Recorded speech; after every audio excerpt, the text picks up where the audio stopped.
ভাষায় বলি শবে বরাত, বরকতের রাত। অনেক গুনাহগারের মাফ করার ওয়াদা আল্লাহ করেছে। খবরদার, শবে বরাত যারা নাই বলবে, লাইলাতুল নিসফি মিন শাবান নাই যারা বলবে, তারা বাতিল, তাদের ধোকায় পড়বা না।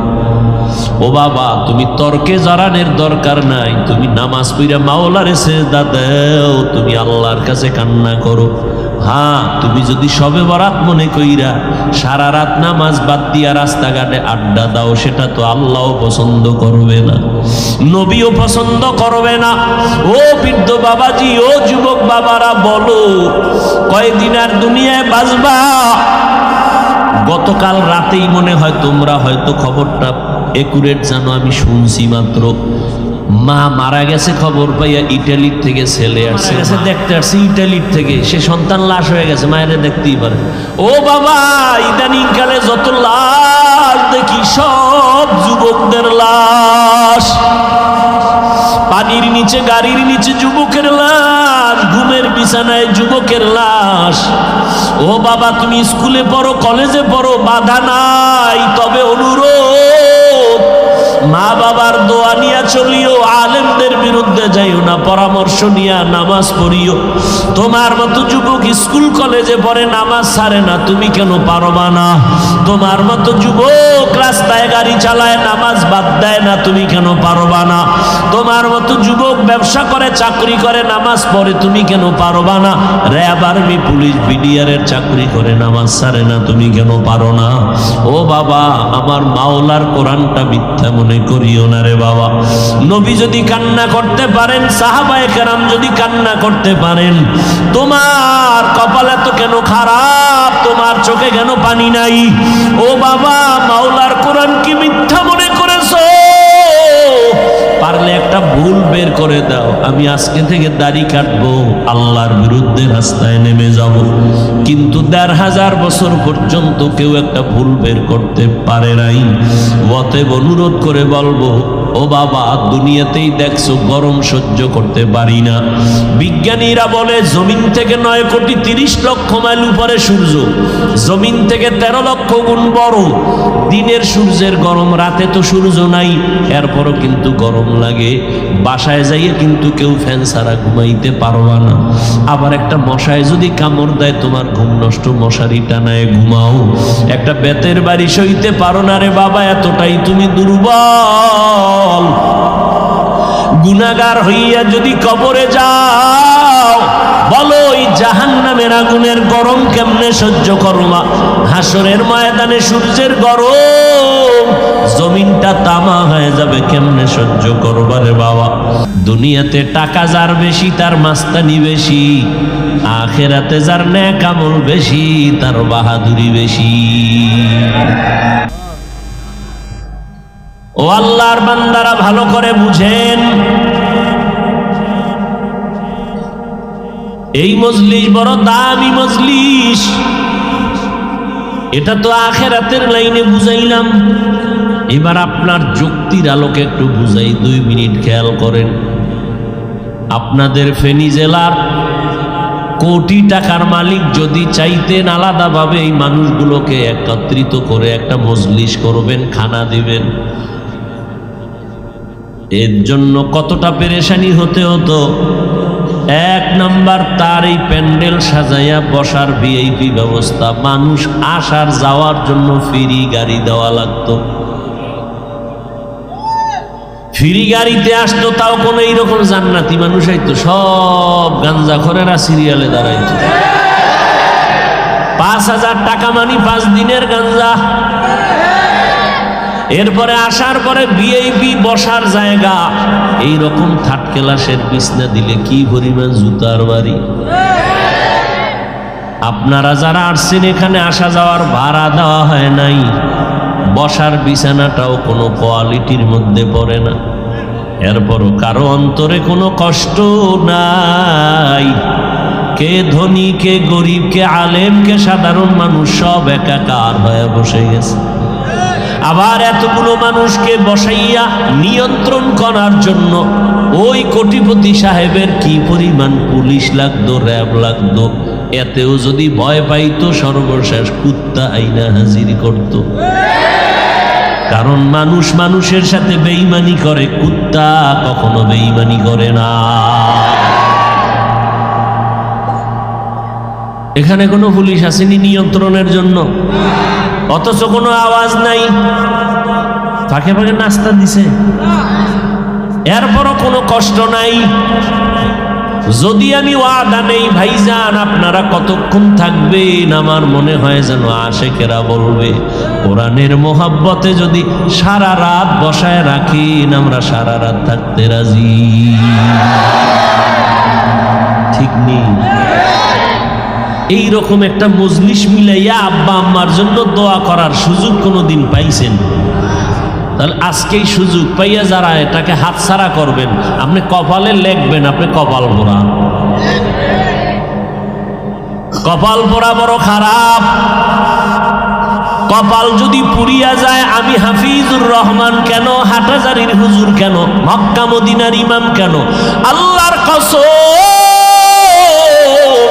স্বয়ং নবীও যদি বয়ান করে কপাল পোড়ার জবানে কালেমা জারি হয় না। এরকম দুই একটা বেঈমান আছে না নাই?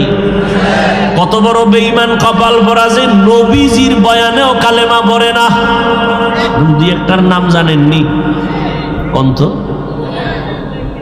গরবা সুরত আদমি ইনসাবুদে আহমদবু জাহলো হাম এক সাবুদে আদমিরা আদমিয়ত লাজমাস উদেরা গর মুনা বশদহি জমা। ভালো করে বুঝেন, কপাল পুরলে সব শেষ। কপাল যদি পুড়িয়া যায় নবীজির বয়ানেও কালেমা পড়ে না। আর কপাল যদি আমার আল্লাহ খুলিয়া দেন তাহলে নবীকে জবাই করতে আসিয়াও কালেমা পড়ে। কে? এবার বুঝেননি কপাল পোড়ার কি পরিণাম আর কপাল খুললে কি পরিণাম? কপালের ব্যাপার, কপালের ব্যাপার মিয়া। আজকে আমি মাওলানা হইছি, বয়ান করব যারা আল্লাহ চিনে না, নবী চিনে না, কোরআন চিনে না, জান্নাত চিনে না, জাহান্নাম চিনে না, তাদের কাছে। হিন্দুদের বয়ান করব, খ্রিস্টানদের গির্জায় গিয়া বয়ান করব, চট্টগ্রামের বিভিন্ন পাহাড়ি অঞ্চলে বয়ান করা খুবই জরুরি দরকার ছিল। কারণ খ্রিস্টান মিশনারিরা দলে দলে আমার মুসলমানদেরকে ধর্মান্তরিত করে। আজকে বয়ান করা দরকার ছিল পঞ্চগড় ঠাকুরগাঁ, যেখানে দলে দলে মুসলমানকে কাদিয়ানি বানাচ্ছে বেঈমানেরা। কিন্তু ওখানে বয়ান না করে আপনাদের বয়ান করতেছি, অথচ আপনারা আল্লাহ মানেন, কোরআন মানেন, হাদিস মানেন, জান্নাত জাহান্নাম সব বুঝেন, আপনারে কেন বয়ান করব? কিন্তু এটাও তো কপালের ব্যাপার। আর সব আলেম ওলামারা আপনাদের পেছনে দৌড়ায়, তাবলিগলারা দৌড়ায়, পীর সাহেবরা দৌড়ায়, নিজের ঘরের খবর নাই, সন্তানের চিন্তা করি না, নাই খানা নাই ঘুম, সারা বছর আপনাদের পেছনে দৌড়াচ্ছি। অথচ আপনারাও মুসলমান, আমিও মুসলমান, আপনার আল্লাহ আমার আল্লাহ এক, আপনার নবী আমার নবী এক, আপনার কোরআন আমার কোরআন এক, আপনার ধর্ম আমার ধর্ম এক, আপনার কালেমা আমার কালেমা এক, আপনার কাবা আমার কাবা এক। আপনি যে আল্লাহ মানেন আমিও সে আল্লাহ মানি। অথচ আজকে আপনাকে বয়ান করা লাগে টুপি পরেন, আপনাকে বয়ান করা লাগে আপনি নামাজ পড়েন। কত বড় মুসলমান আপনি! আমি টুপি মাথায় না দিলে বড় লজ্জা পাই। আর আপনি কেমন মুসলমান, টুপি মাথায় দিতে লজ্জা পান? আমি মসজিদে না ঢুকলে লজ্জা লাগে, আপনি মসজিদে ঢুকতে লজ্জা লাগে। আপনি পর্দা করতে লজ্জা পান, আমি পর্দা না করলে লজ্জা পাই। এইবার বালিশে মাথা লাগায় চিন্তা কইরেন আপনার কেমন কপাল। খুব বাহাদুরি ভাব নিয়ে বসছেন না? হ্যাঁ, খুব ভাব। তাহলে সাহাবায়ে কেরামরা জান্নাতের টিকিট পাইছেন, এটা তো জানেন না? জানেন না তো সারা জীবন কাঁদছেন কেন তারা? তাদের তো ভাব থাকা দরকার ছিল আরো বেশি। আপনি গাঞ্জা খাইয়ে যদি ভাব দেখান তো তাদের ভাব কেমন থাকা দরকার ছিল, তাদের ইলম আমল তাকওয়া কত উচ্চ।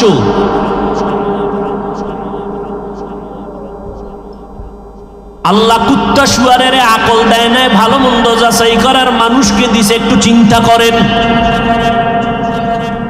ভালো করে একটু বুঝেন আমার আল্লাহ পাক আপনাকে কি না দিছেন, বিনিময়ে আপনি কি আল্লাহকে দিছেন। আল্লাহ তো বলে না তোর টাকা পয়সা বাড়ি গাড়ি সব আমারে দিয়ে দে। আল্লাহ বলে নাই তোর ব্যবসা বন্ধ করে খালি জিকির কর। আল্লাহ তো বলেন নাই তুই রাতের বেলা ঘুম নষ্ট করে যায় নামাজে দাঁড়া। আমার আল্লাহ আপনার ব্যবসাও বন্ধ করেন নাই, চাকরিও বন্ধ করতে বলেন নাই।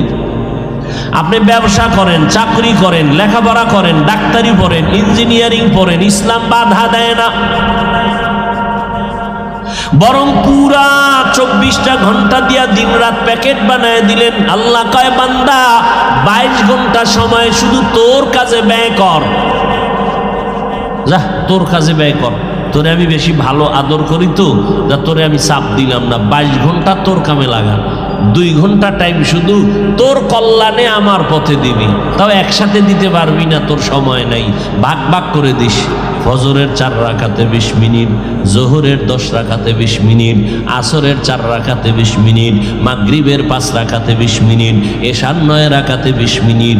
এটাও যদি না পারো রেডি থাক, জুতার বাড়ি তোরে ছাড়ার কাউকে দেওয়া হবে না। তোর মতো নিমক হারাম রে আমি জুতার বাড়ি দিব না তো কাকে দিব? 22 ঘন্টা তোরে দিয়ে দিলাম, 2 ঘন্টা তোর কল্যাণে নামাজ পড়বি, তাও ভাগ করে দিলাম, একসাথে পারবি না, কষ্ট হবে। ফজরের 4 রাকাতে 20 মিনিট পুরা লাগে না, জোহরের 10 রাকাতে 20 মিনিট। আবার তুই ব্যবসা কর, ঘুমা খাইয়া লইয়া তোর কাজে যা। আবার আসরের সময় একটু রেস্ট নিয়া 4 রাকাত পর আবার দোকানে চলে যা। আবার মাগরিবের 5 রাকাত পরে আবার দোকানে যা। আবার এশায় 9 রাকাত পরে আবার ঘরে যা। স্ত্রী, পরিবার, সন্তানের হক আদায় কর, এরপরে আরামে ঘুমায় যা। এত সুযোগ দিলাম, এরপরে যদি আমারে না মানো তো তোরে আমি বিছনায় ফালাইয়া পঙ্গু বানাবো না কারে বানাবো? তোর বিল্ডিং এ আগুন লাগবে না তো কাঠটায় লাগবে, তোর দোকান ঘর চুরি হবে না তো কাঠটা হবে, তোর মাইয়া বলার পাও ভাঙবে না তো কাঠটা ভাঙবে। তুই তো কুত্তার থেকেও খারাপ, তুই শুকর থেকেও খারাপ। কুত্তা তো মালিকের থেকে কিছু পায় না, এরপরও মালিকের জীবন দিয়ে দেয়। আর তুই তো আমি মালিকের থেকে সব পাইলি, আল্লাহকে একটা ডাকও দিলি না, তুই কত বড় নিমক হারাম।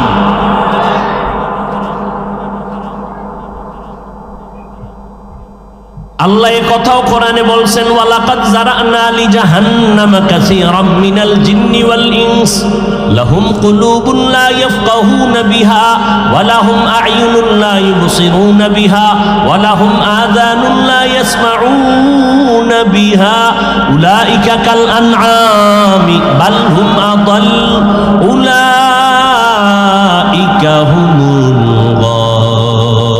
গাফিলুন।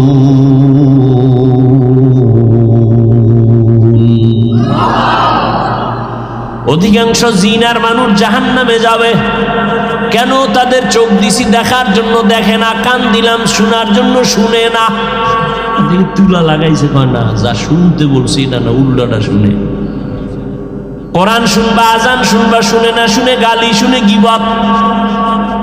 চোখ দিয়া দেখার জন্য দিলাম, দেখবি মা বাপ। চক্ষু দিয়া কোরআন দেখবা, আল্লাহর কুদরত দেখবা, কাবা দেখবা, আলেম দেখবা। কিন্তু তুমি সারা রাত দরওয়াজা জানালা বন্ধ করে মোবাইলের সামনে কবিরা গুনাহ দেখে দেখে রাত কাটায় দিছো। কেউ জানে না আমি মাওলা ভিডিও করে রাখছি, টের পাবি কিয়ামতের দিন। ও যুবকেরা, খুব বাহাদুরি করো। বয়স তোমার মাত্র 25 থেকে 30-এর কোঠায়, কিন্তু দুঃখ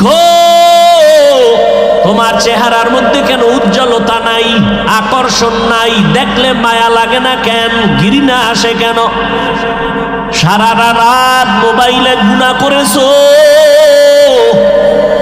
এ কারণে চেহারার উজ্জ্বলতা আল্লাহ লুকায় দিছে, চেহারায় নূর নাই, আকর্ষণ নাই। জমিনের কোনো মেডিসিন দিলেও তোর চেহারায় আর আলো আসবে না। হ্যাঁ, যদি গুনাহ ছাড়ো, নেক আমল করো, চেহারার উজ্জ্বলতা বেড়ে যাবে। ও যুবক বাবা, আল্লাহ তোমাকে এত মোহাব্বত করে বানাইছেন, তোমার একার দ্বারা সম্ভব গোটা দুনিয়াটাকে নিয়ন্ত্রণ করা, সেই পাওয়ার আল্লাহ তোমার মধ্যে রেখেছেন। এরে নবীরা আশিক উম্মতের দল, আমার নবী এরকম খারাপ খারাপ মানুষগুলোকে ভালো বানানোর জন্য আমার আল্লাহ মক্কা নগরীতে পাঠালেন। মক্কা নগরীর মানুষ এমন এক টাইমে নবী আসছেন, মক্কা নগরীর মানুষ বড় খারাপ, এতটাই যে খারাপ, সারা দুনিয়াতে মক্কার মতো খারাপ মানুষ আর কোথাও ছিল না। এতটাই চরিত্রহীন যে বাবা হইয়া কন্যা পেলে তাকে পাথর চাপা দিয়া মেরে ফেলে, নিজের আপন বাবা, কন্যা পছন্দ করে না, এত বড় খারাপ ছিল মক্কার মানুষ। শুধু তাই না, আল্লাহ জমিনটা বানায় একটা ঘর বানাইছিলেন, পবিত্র বাইতুল্লাহ। ইন্না আউওয়ালা বাইতিন উযিআ লিন-নাসি লাল্লাযী বিবাক্কাতা মুবারাকান ওয়া হুদা, মুবারাকান ওয়া হুদাল লিল আলামিন।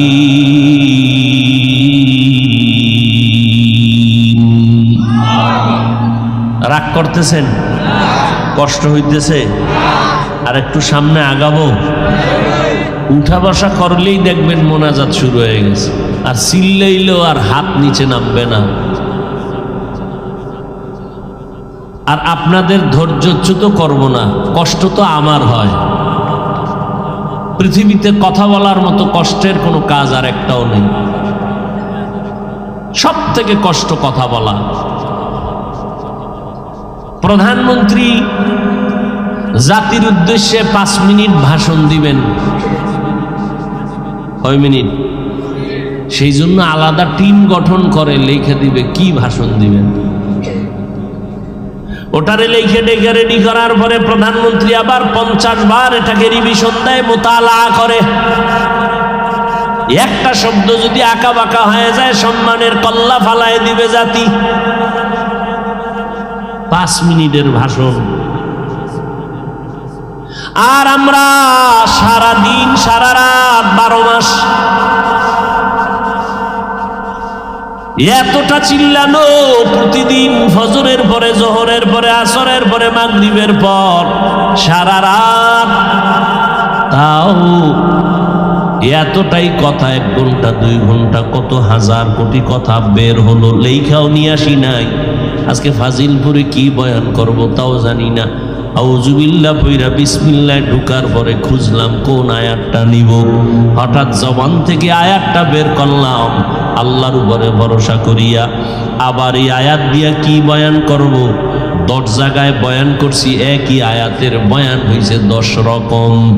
আবার এই প্যান্ডেলটা যে কত ভেজাইল্লা প্যান্ডেল, আমারে যদি মসজিদে তাবলিগলা গুনিয়া বসায় দেয়, টেনশন ছাড়া 1 চাটিয়া বয়ান। পীর সাহেবের মুরিদদের নিয়ে যদি আমারে বসায় দেয় 1 লাইনের বয়ান, কোনো টেনশন নাই। কিন্তু এখানে তো কত লাইনের মানুষ, ঠিক না? আওয়ামী লীগের লোক এখানে, বিএনপি এখানে, জাতীয় পার্টি এখানে, জাসদ বাসদ অসত আছে, বহু অসত আছে। যারা আমারে কাফের ছাড়া গালি দেয় না, এরাও সিফায় দাঁড়ায় দাঁড়ায় শুনে আমি কি কই, আছে না নাই? তাহলে এতগুলো মানুষের অন্তর ঠিক রেখা কথা বলা কি মনে করছেন? তাও একের পর এক কথা। নাহলে 10 মিনিট কথা বলে একটু ভাবতাম, চাটা খাইতাম, আর আপনাকে সাল্লাল্লাহ টান দেওয়াইতাম, তো বোঝা যাইতো যে আবার ভাইবা আবার কিছু বলি। এক টানা চলতেছে চলতেছে চলতেছে চলতেছে, টাইম মতো ঘুম নাই, খানা নাই, এভাবে 12 মাস।